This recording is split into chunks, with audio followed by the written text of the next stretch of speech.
So in today's video, I'm going to be talking about my absolute favorite reverbs that I use when scoring and producing music for film, television, and video games. The truth is, these reverbs are amazing regardless of the genre of music.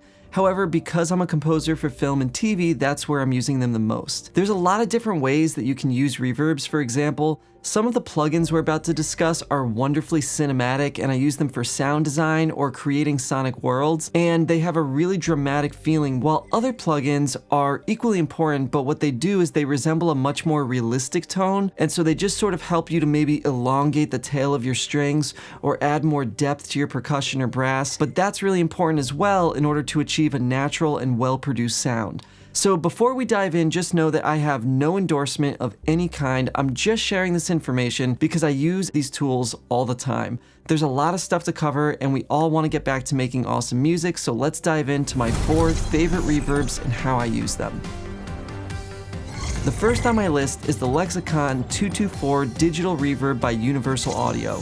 So this is a super versatile reverb, and it can go from short room tones to really lush halls. It's one of those reverbs that to me just sounds like really natural, and so I use it on all of my orchestral instruments. So that includes my strings, brass, woodwinds, percussion. They've all got this reverb in their send bus. What's cool about it is that you can set the reverb time for different frequency ranges. So for example, the bass, mids, and trebles all have their own faders, and you can dial in individually the perfect decay and tone that feels right for the style or instrument. So to hear it in action, let's check out my violins. In this example, I'm using Cinesample's Cinestrings core library, and I'm just gonna play a quick part with the reverb on.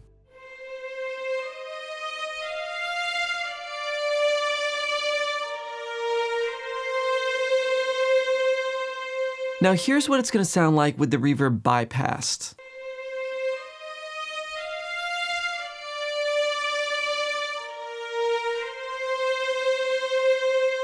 So as you can hear, it's not like an enormous difference, but it's definitely noticeable. And again, the way that I like to describe it is it's just really natural. So here's another quick example if you listen to it with the brass.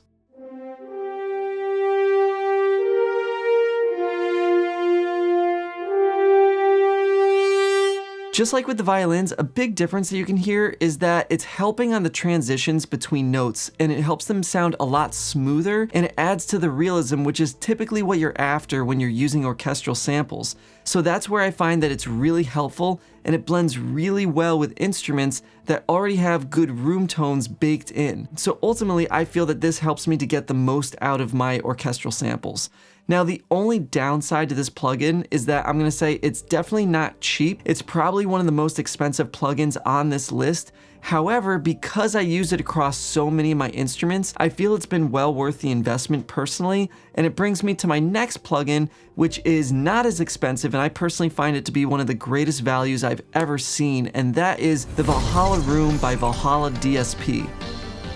I use this on almost everything, and I use it in combination with the previous reverb that we just discussed as well. So my orchestral instruments use both the 224 and this Valhalla Room blended together. However, other instruments, especially for example synthesizers that are in my template, have this in their effects chain all the time. Basically, it has a really smooth, beautiful tone, and it's insanely easy to dial in something that sounds good. Basically, any and every instrument that I add, I put this in the effects chain and just bring down the high cut to about 4,000 so that it's a little bit warmer. And unless I'm specifically going for a higher shimmery tone, I adjust my reverbs to be slightly on the darker side, because if the sample has any sort of tinniness, I usually don't want that reverberating around. So that's it. I just load this plugin, take the high cut down a bit, and then all I need to do is decide how natural or experimental I want the reverb to sound. The more natural sound would be to bring the decay down a bit, but sometimes I want to create like a pad out of it, so I'll just crank the decay all the way up, and it's really effective for that as well. Here's an example of it with a synth from 8dio's Phoenix library.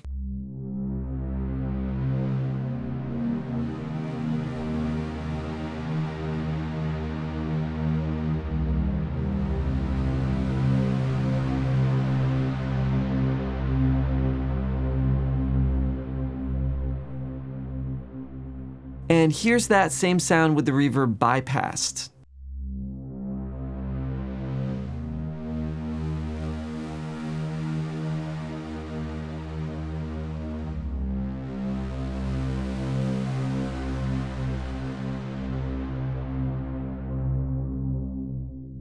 So you can hear it makes a really big difference, especially as it pertains to helping notes transition from one to the other. It's really effective for those big, buttery, smooth reverb tails, but we can get even bigger, which brings me to our next plugin, which is Black Hole by Eventide.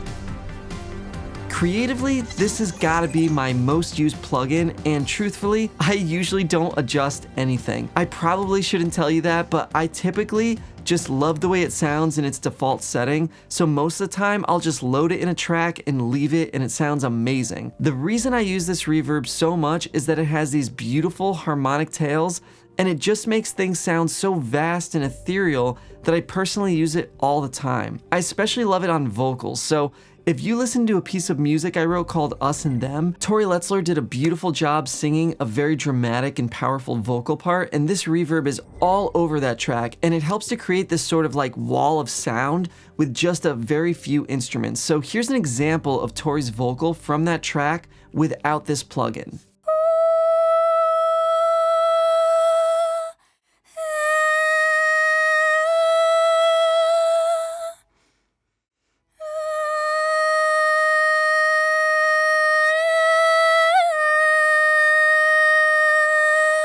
And here it is now if I enable Black Hole.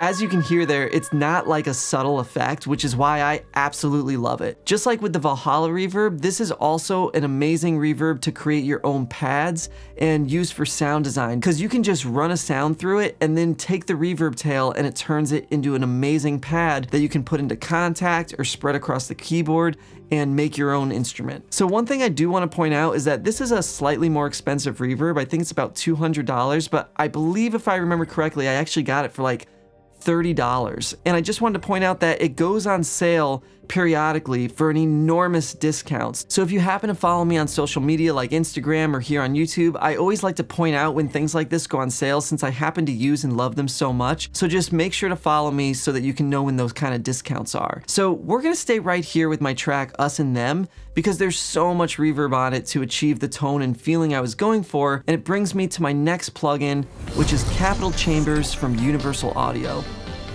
This is another really wonderful plugin, and to me it's got this sort of like middle ground between a reverb that sounds really natural, but it still has that sort of fullness and lush tone that some of these more ethereal plugins we've gone over so far have. So this is an emulation reverb of an actual echo chamber, which is beneath the Capitol Tower in LA. I really love to use it on solo strings when I'm trying to create like a really full or emotional sound from a soloist. So using this track as an example, there's a high cello part performed by Ro Rowan, and this is what that sounds like on its own.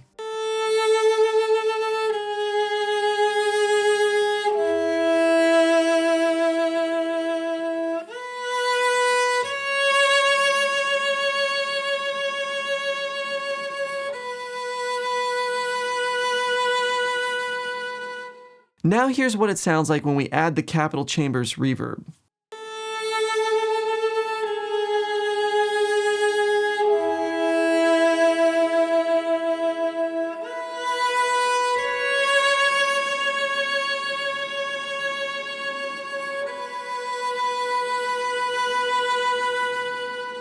As you can hear, it just adds so much body and depth. So depending on the track and how natural we want the soloist to sound, I sometimes will combine this reverb with a reverb that has a longer decay. So in this case, I've added Black Hole, and that's what this sounds like altogether.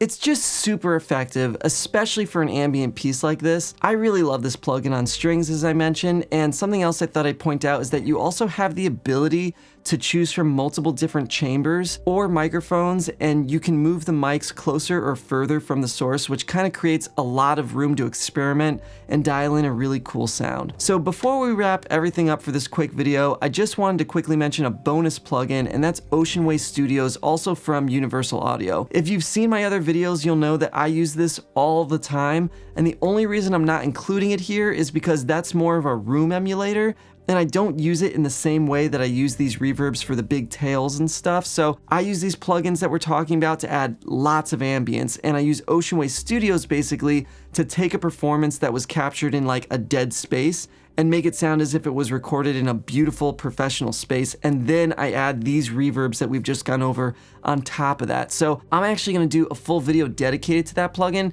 so I hope that you'll check that out once it's released. If you've enjoyed this video though, if you could please like, share, and subscribe to this channel, because doing so allows me to continue creating and putting out free content just like this. Also, if you're interested in learning about more techniques that I use when writing and producing music on major film and television projects, then check out modernmediacomposer.com, where you can sign up for free virtual instruments and more video content about being a full-time musician and composer. I really appreciate everyone that's been checking out these videos, taking the time to reach out, ask questions, and leave comments. I've personally been having a ton of fun creating all of this stuff and building this community together, so thank you for watching, and as always, I hope this was helpful.